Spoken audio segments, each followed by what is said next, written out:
চোখে দেখেছে যে ইয়াজিদ আপনার শরাব পান করছে। বলেন নবীর নওয়াসা জান্নাতি মেহমান আপনার জেনে শুনে তার হাতে কি হাত দিয়ে বায়াত হতে পারে?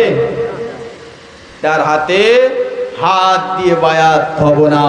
জান দেব, প্রাণ দেব, 72 জানে ছাড় দিয়ে দেব, কিন্তু নবীর ঈমান দেব না। জোরে বলুন সুবহানাল্লাহ। জান দিয়েও হলেও আমি নবীর ঈমানকে বাঁচিয়ে দেব। দোস্ত বন্ধুগণ ভাই মুআজ্জাজ সাহাবায়ে কেরাম ইনশাআল্লাহ আগে বুঝতে পারবেন।